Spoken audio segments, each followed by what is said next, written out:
Tuition बहुत सारे कौन है यार लो कौन है यार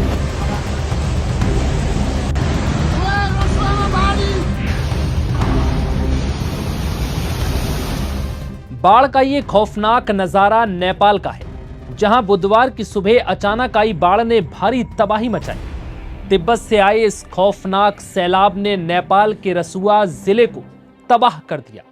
यहां भोटे कोशी नदी का पानी अचानक बढ़ने से टिमुरे और स्यायब्रू बेसी इलाके में कई घर, सड़कें, पुल और बाजार डूब गए। इसके साथ ही हाइड्रो पावर प्रोजेक्ट समेत बुनियादी ढांचों को भारी नुकसान पहुंचा है। लेकिन सवाल यह है कि आखिर नेपाल में यह बाढ़ अचानक आई कैसे? क्या इसके पीछे चीन की कोई साजिश है या फिर यह एक प्राकृतिक घटना थी? और क्या अब भारत में भी इससे कोई खतरा है? जानकारी के मुताबिक बुधवार सुबह करीब 9 बजे नेपाल के उत्तरी हिस्से में अचानक भोटे कोशी नदी का पानी तेजी से बढ़ने लगा। रसुआ जिले के तिमुरे और स्यायब्रूवेसी इलाके में लोगों को संभलने का ज्यादा मौका नहीं मिला। बाढ़ का बहाव इतना तेज था कि कई जगह वाहन, सामान, इमारतें और पुल बह गए। स्थानीय लोगों के मुताबिक पानी की रफ्तार ऐसी थी मानो अचानक किसी बड़े जल स्रोत का पानी टूटकर नीचे आया। दरअसल नेपाल के जिस इलाके में ये तबाही मची वो तिब्बत से सटा हुआ है और चीन के साथ नेपाल के मुख्य व्यापार मार्ग पर पड़ता है। सबसे ज्यादा तबाही तिमुरे और स्यायब्रूवेसी और रसुआगढ़ी इलाके में मची है। रिपोर्ट्स के मुताबिक अचानक आई इस बाढ़ में कई लोगों की मौत की खबर है, जबकि सैकड़ों लोग लापता हैं। इसमें 100 से ज्यादा भारतीय लापता बताए जा रहे हैं, जबकि 250 से ज्यादा विदेशी टूरिस्ट भी लापता हैं। ये सबसे बड़ी खबर है। अब ये समझिए कि बाढ़ अचानक आई कैसे। सवाल यह है कि तिब्बत की तरफ से ऐसा क्या हुआ जिससे पानी अचानक इतना बढ़ गया।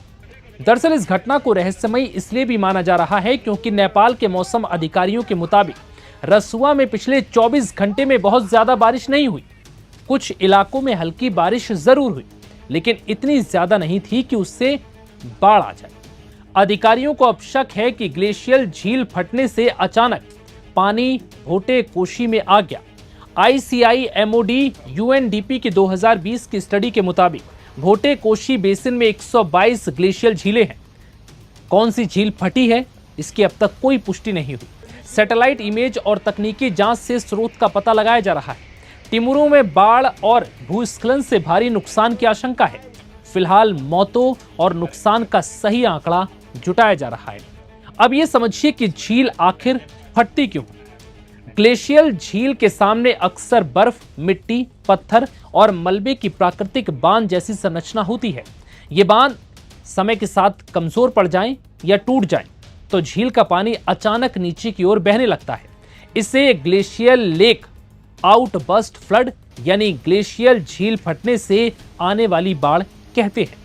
वहीं बाढ़ के बाद टिमुरे बॉर्डर पोस्ट पर तैनात 9 पुलिसकर्मी भी लापता बताए जा रहे हैं। अधिकारियों के मुताबिक बाढ़ के बाद से इनसे संपर्क नहीं हो पाए। हालांकि बॉर्डर पोस्ट पर मौजूद 25 से 30 दूसरे लोग सुरक्षित बताए गए। अब इस बाढ़ का असर देखते हुए बिहार में भी अलर्ट जारी कर दिया गया है। यहाँ पश्चिमी चंपारण, पूर्वी चंपारण, गोपालगंज, सारण, मुजफ्फरपुर, वैशाली, सीतामढ़ी और शिवहर जिलों में हाई अलर्ट है। बाढ़ के बाद नेपाल पुलिस, सशस्त्र पुलिस और पुलिस बल बड़े पैमाने पर रेस्क्यू ऑपरेशन चला रहे हैं। बड़ी बात यह है कि इस बाढ़ की सबसे बड़ी चिंता सिर्फ नेपाल तक सीमित नहीं है। भोटे कोशी आगे चलकर त्रिशूली नदी का हिस्सा बनती है और इसका पानी भारत की तरफ बढ़ता है। यानी नेपाल के बाद अब भारत के सीमावर्ती इलाकों में भी प्रशासन अलर्ट पर है। लेकिन जो तस्वीरें और वीडियो सामने आ रहे हैं, बाढ़ के बाद के ये वीडियो यकीनन डराने वाले हैं। फिलहाल इस वीडियो में इतना ही। इजाजत दीजिए। नमस्कार।